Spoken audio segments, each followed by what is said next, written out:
Okay, let's now dive into understanding TDE a little bit deeper. So this is a total daily energy expenditure, which, as we talked about earlier, is the number of calories a person burns in a day. It includes all their activities, such as exercise, work, daily movements, and all the basic functions of the body, so our BMR. Very important for building a personalized nutrition plan. So let's jump into it. We have our basal metabolic rate, which is all the body's functions it needs to keep us alive at rest. Breathing, circulating blood, regulating body temperature.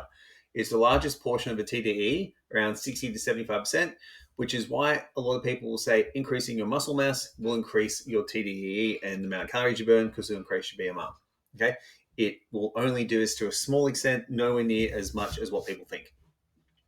Our physical activity level, number of calories we burned from structured exercise and our NEAT, etc., and our thermic effect of food, which is the energy spent digesting, absorbing, and metabolizing food. So about 10% of calorie expenditure, and different nutrients have the most, with protein being the highest, which we've talked about in previous ones. We have our NEAT, our non-exercise activity thermogenesis, which is how much energy we burn moving around, walking, typing, fidgeting, even standing. Significant contributor to TDE and varies greatly from person to person. It's one of the reasons why people drink a ton of coffee on a diet. It's for the stimulant, so they keep moving around throughout the day. And our exercise activity thermogenesis, or our EAT, which is our exercise stuff. So why is it important? It helps us personalize our caloric intake, our weight maintenance, our weight loss, and our weight gain. We can pick where we need to go from that based on what's going on. Okay. Now, with that, more active individuals will have higher TDEs and may need more calories, and a less active client may need fewer calories. We will do this based on understanding that person's occupation, hobbies, and stuff that they do. So if someone is an accountant, for example, and someone just sits there all the time, what will happen is they're not really going to have a higher TDE versus someone who's going to be a bricklayer or a gardener or something like that, who's moving around a lot of the time. So people's individual activity levels will influence their TDEE.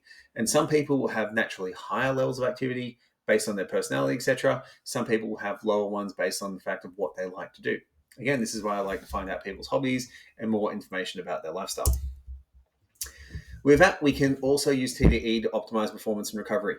We need to make sure that our clients have adequate energy to fuel workouts, to recover, and not be in a catabolic state.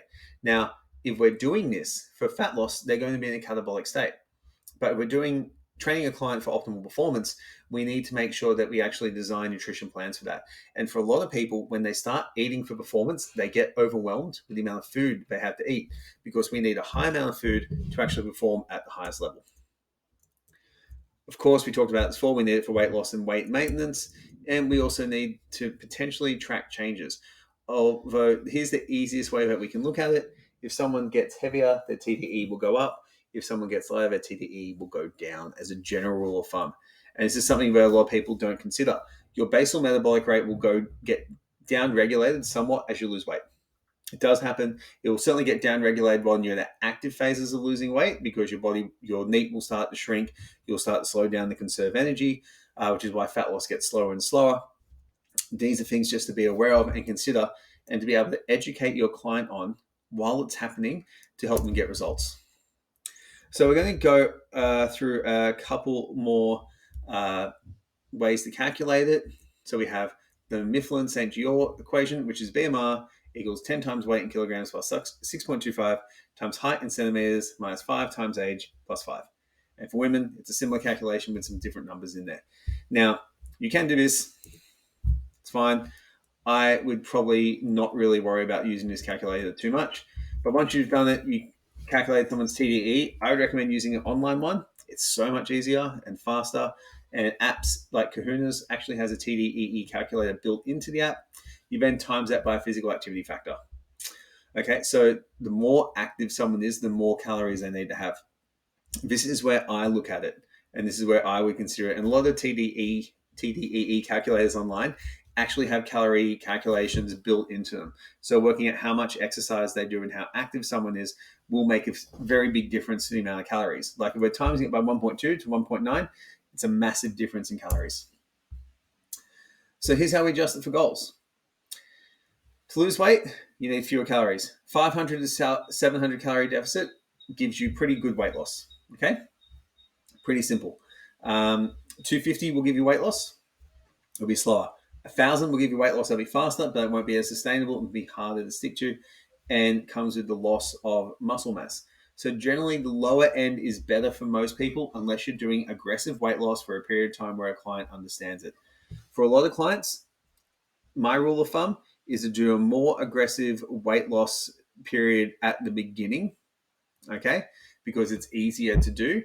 And then as to get them more on board and get them to feel comfortable with it, and also to give them some like instant gratification, and then pause for a little bit, stabilize weight, and then do slower weight loss. It's a really, really good approach to do. For weight gain, now, some people will argue that you don't actually need to do this to gain weight.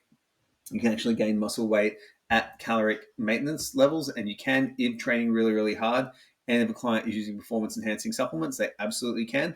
But for most people, they are going to need a surplus, 250 to 500 calorie surplus. I would argue that 100 to 250 calorie surplus is ideal for most people because it will minimize fat gain. And most people want to gain weight without gaining fat. And for maintenance, eat at your TDE, that is very, very simple. Okay. So with TDE and body composition, we just need to really make sure that we're aware of this and we do this the right way with balancing proteins, carbs, and fats and making sure they're okay.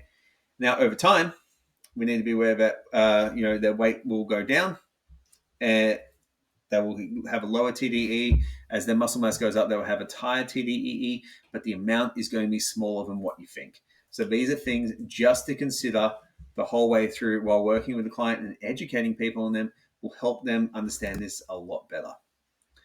So that's how we use TDEE. Again, use calculators, make your job simple, and focus more on the practical steps that you need to do to get people to achieve their results.